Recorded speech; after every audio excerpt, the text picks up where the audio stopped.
नमस्कार। आज हम हाजिर हैं हमारे खास मेहमान मध्य प्रदेश सरकार के कृषि मंत्री श्री कमल पटेल जी के साथ में। वर्तमान समय में राजनीतिक परिदृश्य और किसानों की समस्याओं को लेकर हम उनसे बात करेंगे। वे हमेशा ही अपनी बातों को खुलकर रखते आए हैं, उनका व्यवहार ऐसा ही रहा है। तो नमस्कार, सबसे पहले मैं आपका स्वागत करता हूँ अभय न्यूज के स्टूडियो में। कमल जी, भाई आपका भी स्वागत। जी जी, कैसा लगता है वैसे महाकाल की नगरी में आके? महाकाल की नगरी में आके जो आनंद आता है, जो सुख मिलता है, जो संतुष्टि मिलती है, जी जी, और जो एक एनर्जी मिलती है, वो अद्भुत है। महाकाल प्रभु की कृपा, इसलिए बाबा बुला लेते हैं, बार बार आ जाते हैं।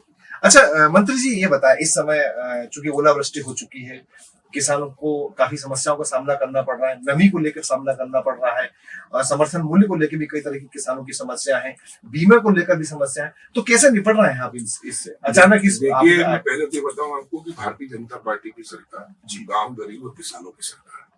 उस समय मैं पहले किसान हूँ, बाद में मंत्री हूँ। शिवराज सिंह जी पहले किसान है, बाद में मुख्यमंत्री है, और इसलिए किसानों की समस्याएं हमें अच्छी तरह पता है। मैं पहले शिवराज जी की जब पहली बार मुख्यमंत्री बने 2005 में, तब मैं राजस्व मंत्री बना। आजादी के 50 साल तक कांग्रेस ने राज किया था, लेकिन आरबीसी 6-4 में अगर प्राकृतिक आपदा आ जाती है तो 40 रुपए और 80 रुपए मिलते थे मात्र। 20 रुपए, 40 रुपए, 80 रुपए, 100 रुपए भी नहीं मिले किसान को। एक को कितने लाखों का नुकसान हो जाए। और इन्होंने 50 साल में, जो शुरू में आजादी के समय जो बना मध्य प्रदेश जब गठन हुआ, उस समय का जो कानून था वो कानून बदला नहीं होना। क्योंकि मैं किसान का बेटा हूँ, मैं हमेशा विपक्ष में 10 साल विधायक रहा, विधानसभा में मामले उठाता था मैं, ये आरबीसी 6-4 में परिवर्तन करो, लेकिन कांग्रेस की सरकार ने नहीं किया। लेकिन महाकाल भगवान के आशीर्वाद से, नर्मदा जी के, प्रदेश की जनता के आशीर्वाद से जब मंत्री बना, तो पहली बार मैंने माननीय मुख्यमंत्री शिवराज जी के नेतृत्व में परिवर्तन कराया। तो जहां पहले 5 करोड़ भी पूरे प्रदेश के किसानों की फसलें हजारों करोड़ की खराब हो जाती, तो 5 करोड़ भी नहीं मिलते थे, वहां 5000 करोड़ से अधिक हम दे रहे हैं। कांग्रेस कहा 5 करोड़ तो कहा 5000 करोड़। लेकिन अब कांग्रेसी जब सत्ता से बाहर हो जाते हैं, तब उनको किसान याद आते हैं, गरीब याद आते हैं, महिलाएं याद आती हैं, युवा याद आते हैं। और जब सत्ता में थे, जब कुछ किया नहीं।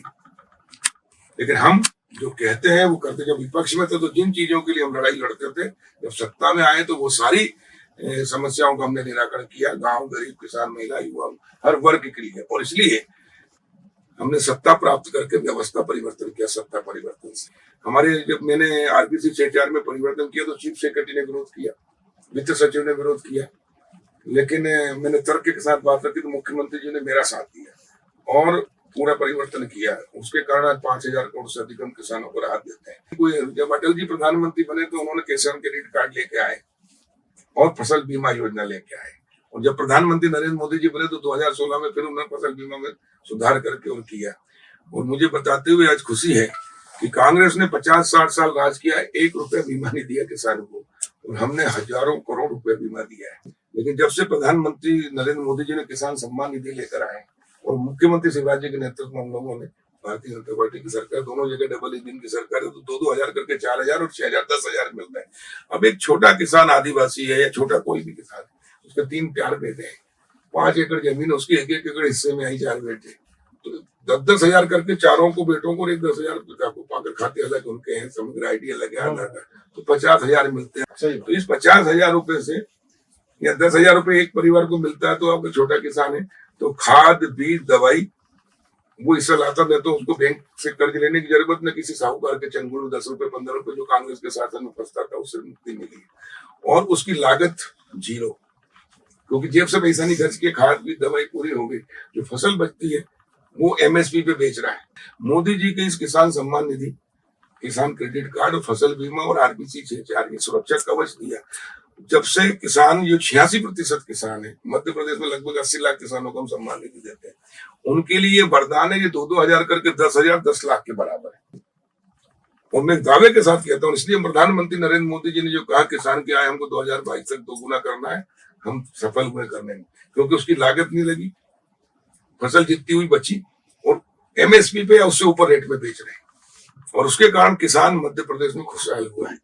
कांग्रेस ने किसान को बर्बाद किया, कर्जों डुबाए, और भारतीय जनता पार्टी ने उससे उबारा है।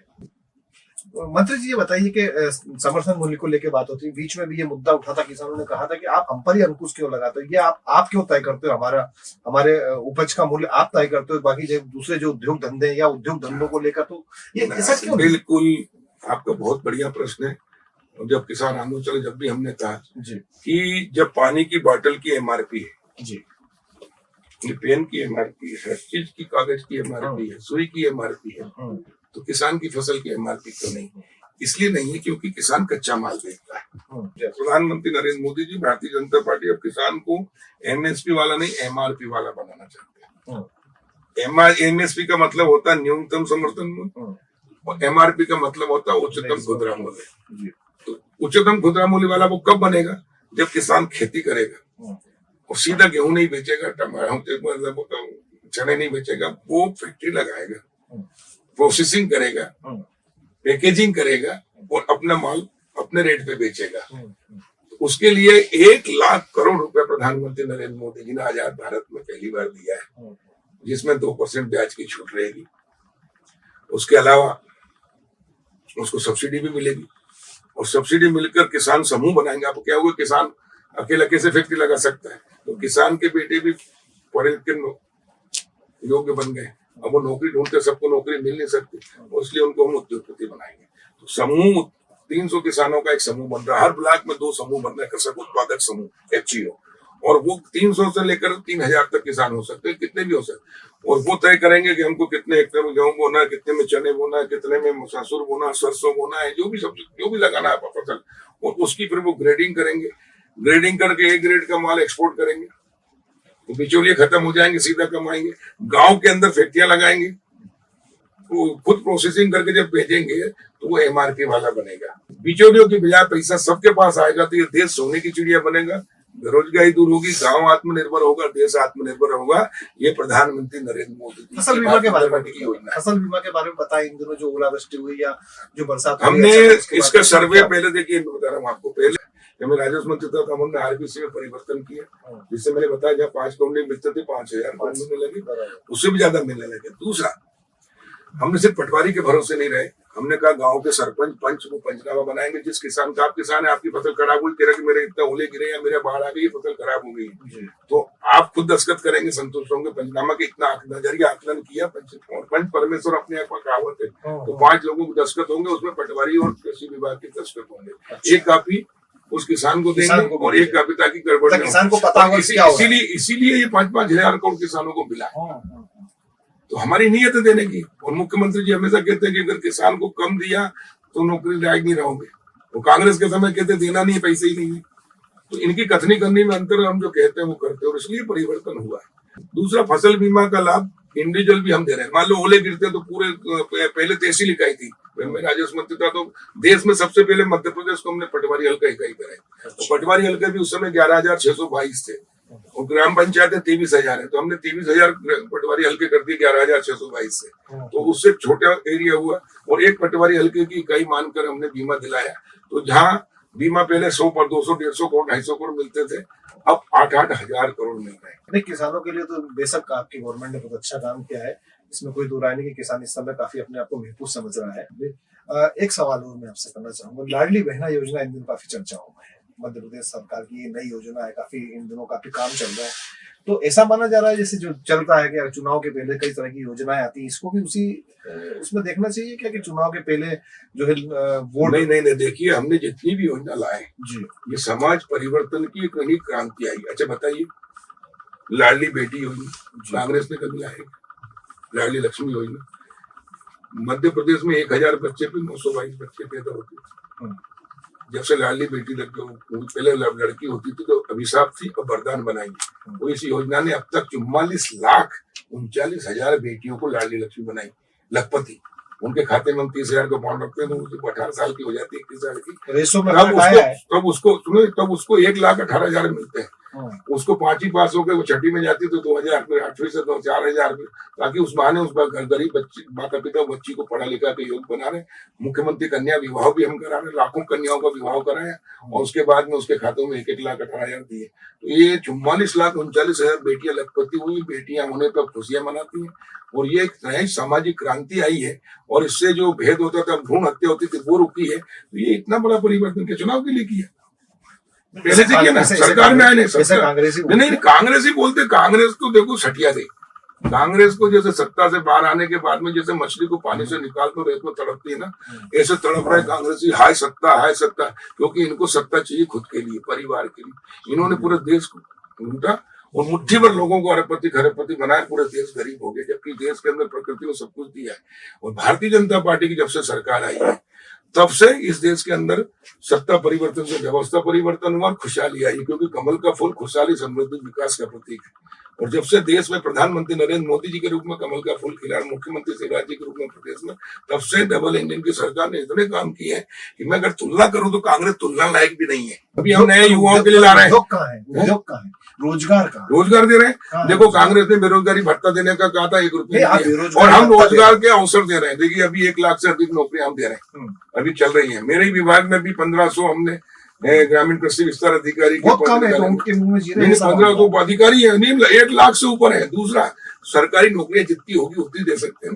नहीं, उद्योग लेकिन उसके अलावा उद्योगों की सरकार जितना पैसा उद्योग के लिए बता रहा हूँ, उद्योग का हमने अभी जो प्रवासी भारतीय मिलन किया, 16 लाख करोड़ रुपए की हमारे पास ऑफर आए, उद्योग लग रहे हैं। उद्योग सड़कों का जाल बिछाया हमने कांग्रेस के समय, सड़कों का जाल बिछाया, बिजली 24 घंटे दे रहे हैं उद्योगों का भी हम कर रहे हैं। दूसरी बात, जो बेरोजगार लोग हम उसके स्वरोजगार का कर रहे हैं, सब्सिडी दे रहे हैं, ग्रामीण क्षेत्र में भी कर रहे हैं। दूसरा, अभी नई युवा नीति लागू की है 23 मार्च को मुख्यमंत्री जी, उसमें यह है कि जो बेरोजगार युवा है, जो सरकारी नौकरी तो निकलेगी उसमें लगे, जो नहीं कर सकते तो उनको स्वरोजगार से जोड़ने के लिए, अगर वो सैलून का काम सीखना चाहता है तो 1 साल तक वो सीखेगा या 6 महीने तक सीखेगा, उसको 8,000 रुपए, हाँ 8,000 रुपए महीना हम देंगे उसको। और 10,000 बगैर ब्याज का देके 1 साल बाद वो वापस करते 10,000, फिर वो दूसरे दिन ले जाए वो 20,000, फिर 20,000 वापस करते तो तीसरे साल में ले जाए वो 50,000, चौथे साल में ले जाए वो 1 लाख, और 5वें साल में ले जाए 2 लाख और 5 लाख, ताकि वो गरीब से और उसको बगैर ब्याज का, हिंदुस्तानी वर्ल्ड में दुनिया में कहीं नहीं जो बगैर ब्याज का देता है। ये प्रधानमंत्री नरेंद्र मोदी और मुख्यमंत्री शिवराज जी है जो बगैर ब्याज का देते हैं। इसलिए ये बात सही कही आपने। बहुत सारी योजनाएं आपने, ऐसी रोजगार मूलक भी योजनाएं आप लेकर आ रहे हो, इसके बाद में कल्याण की योजनाएं भी आप लेकर आ रहे हो। 2 सवाल बड़े महत्वपूर्ण होते हैं किसी भी गवर्नमेंट से। एक तो रोजगार को लेकर उनकी स्थिति स्वरोजगार में मानते हैं, लेकिन क्या वजह है कि मध्य प्रदेश में ना तो पानी की कमी है, ना जमीन की कमी है, संसाधनों की इस प्रदेश के अंदर कोई कमी नहीं, बरस रहा है संसाधन हमारे पास में। क्या वजह है कि हम बड़े उद्योग स्थापित नहीं कर पा रहे? गवर्नमेंट ऐसा क्यों नहीं कर पाई? क्या रीजन है उसके पीछे? उद्योग आपकी समिट होती है हर साल, 2 साल में एक समिट होती है बड़ी, कभी इंदौर होती है, कभी भोपाल होती है, बड़े बड़े उद्योगपति बुलाए जाते हैं, बड़े बड़े मंच सजाए जाते हैं, बड़े बड़े वादे होते हैं, बड़े बड़े भाषण होते हैं, लेकिन इसके बाद भी रोजगार की जो स्थिति बनती है, मतलब उद्योग धंधों की जो स्थिति, रोजगार स्वरोजगार को लेकर आप बहुत अच्छा काम कर रहे हैं, नो डाउट, इसके अंदर इसमें कोई संदेह भी नहीं होना चाहिए। लेकिन हमको जिस चीज की जरूरत है वो जरूरत है उद्योग धंधों की जरूरत है। नया भारत का निर्माण चल रहा है, नई चीजें आ रही है, नए बच्चे पढ़ के आ रहे हैं। मैं बता रहा हूँ मैं आपको, उद्योग धंधे कहाँ है? इंदौर में देखो कितने बड़े बड़े उद्योग हमारे उज्जैन में, और कुटीर उद्योग नहीं, कुटीर उद्योग भी आ रहे हैं, लघु उद्योग भी आ रहे हैं। और देखो लघु उद्योग में ज्यादा रोजगार मिलता है, क्योंकि बड़े उद्योग आते हैं, मशीनों से काम होता है, रोजगार कम देते हैं, सब्सिडी ज्यादा लेते हैं। और छोटे उद्योग जो है, मध्यम और छोटे उद्योग, ये सब्सिडी भी कम लेते हैं और ज्यादा लोगों को रोजगार देते हैं। तो 1,000 रुपए दे रहे हो लाडली बहना को, गैस दे रहा हो 1,200 रुपए। इसका भी अच्छा प्रश्न कर लिया आपने। कांग्रेसियों के पास यही है, पर मैं पूछता हूँ कांग्रेसियों, तुमने जब तुम्हारा शासन था तो परमिट पर सांसद से देते थे, उससे वो बड़े लोगों की थी गैस टंकी चूल्हा। प्रधानमंत्री नरेंद्र मोदी जी ने गरीब से गरीब माता बहनों को भी गैस टंकी चूल्हा देके, जो आंखें चूल्हा फूक फूक के आंखें खराब कर ली थी, उसको सम्मान दिया है। महीने में 12,000 कमाने से अगर 1,000 रुपए की गैस टंकी ले लेती, 2 महीने चलता है, तो भी उसको 10-11,000 बचते हैं। ये हर घर में हो रहा है, हर घर में हो रहा है, हर घर में। हमने गाँव का परिवार कर रहे हैं, मध्यम वर्गीय परिवार को तो 12,000 बता रहा मिल रही है, नहीं तो मिल रही, तो 10,000 रुपए रोजगार भी तो मिल रहा है, और 1,000 रुपए ये भी तो दे रहे ना। क्यों नहीं मिल रहा? मैं बता रहा हूँ आपको, गांव में आप जाओ, घर में जाकर, हमारे गांव में 4 बेटे हैं, 4 बहू हैं, तो चारों मजदूरी करके कमा रहे, पति पत्नी दोनों मिलकर कमा रहे। अभी हमारे यहाँ मूंग की फसल है, एक पति पत्नी को हम 20 एकड़ जमीन पानी देते 40,000 रुपए देते, 2 महीने में 40,000 रुपए कमा रहे। जब किसान के खेत में पानी होगा, मजदूरों को काम मिलेगा, सिंचाई होगी तो काम मिलेगा, और किसान के पास आमदनी होगी तो व्यापार व्यवसाय चलेगा। कांग्रेस के राज में 2003 में जब हमको सरकार मिली, तब मात्र 7.5 लाख हेक्टेयर सिंचाई थी। आज हम 45 लाख हेक्टेयर में सिंचाई कर रहे हैं, आने वाले 2024-25 तक 65 लाख हेक्टेयर में कर देंगे। नर्मदा जी पे हमने अनेक योजनाएं शुरू की। मेरा जिला, हरदा जिला 100% सिंचित हो रहा है। हमने शहीद दिलाप सिंह उस्मान सिंचाई योजना, गंजाल मोरन डैम और तवा डैम पूरी जमीन सिंचित कर दी। आज पूरा मालवा सिंचित हो रहा है, नर्मदा का पानी आ रहा है, खरगोन, झाबुआ, अलीराजपुर, इंटीरियर तक पानी पहुंचा रहा है, और जिससे मजदूरों को काम मिल रहा है। और इसलिए आज के समय में गरीब आदमी को रोटी, कपड़ा और मकान, स्वास्थ्य और शिक्षा, उसका जो इलाज में पैसा लगता था, तड़प तड़प के मर जाता था, 5-5 लाख रुपए दे रहे हैं, इलाज का पैसा दे रहे हैं, अनाज निःशुल्क दे रहे हैं, वैक्सीन निःशुल्क लगाए, जीवन दिया है। कांग्रेसी से कहते हैं आजादी लाए है? कांग्रेसी बोलते हैं हम तो आजाद करवाया हमने देश को। कहाँ से कराया हमने? आजाद कराए चंद्रशेखर आजाद, भगत सिंह, सुभाष चंद्र बोस, कई हजारों लोगों ने, युवाओं ने अपनी जान की बाजी लगाई है, हंसते हंसते फांसी पे चढ़े, उनके कारण चढ़े, जिनके कारण आजादी मिली है। आज दुनिया के सबसे लोकप्रिय प्रधानमंत्री। हमारी शुभकामनाएं आपके साथ। एक अंतिम सवाल के साथ अपनी बात खत्म करते हैं। छिंदवाड़ा आपके प्रभार में कैसे वो जो लंबे समय से जो वहाँ किलेबंदी है कमलनाथ, नकुलनाथ, कैसे उसको क्रैक कर पाएंगे? देखिए, इस बार माननीय प्रधानमंत्री नरेंद्र मोदी जी और राष्ट्रीय अध्यक्ष नड्डा जी और अमित शाह जी के नेतृत्व में हमने संकल्प लिया है कि हम छिंदवाड़ा में भी कमल खिलाएंगे, कमल का फूल खिलाएंगे, भाजपा को जिताएंगे और कांग्रेस मुक्त छिंदवाड़ा करेंगे, कमलनाथ, नकुलनाथ मुक्त कर देंगे। और अभी अमित शाह जी का दौरा हुआ था, 1 लाख नागरिक, युवा, महिलाएं उसमें शामिल हुए, सबने मिलकर संकल्प लिया। और इस बार इसलिए 29 में से 28 लोकसभा भारतीय जनता पार्टी के पास है, 24 में 29 की 29 होगी, और 2023 में 200 से ऊपर हम जीतेंगे, कांग्रेस मुक्त मध्य प्रदेश करेंगे। चलिए, हमारी शुभकामनाएं आपके साथ। तो ये थे मंत्री जी, हम मध्य प्रदेश गवर्नमेंट के कृषि मंत्री। बहुत सारी बातें उन्होंने कही हैं और किसानों को लेकर जो उनकी योजनाएं उनके बारे में उन्होंने बताया। अगली बार हम किसी नए मेहमान के साथ मुलाकात करेंगे। तब तक के लिए मुझे आज्ञा दीजिए। नमस्कार।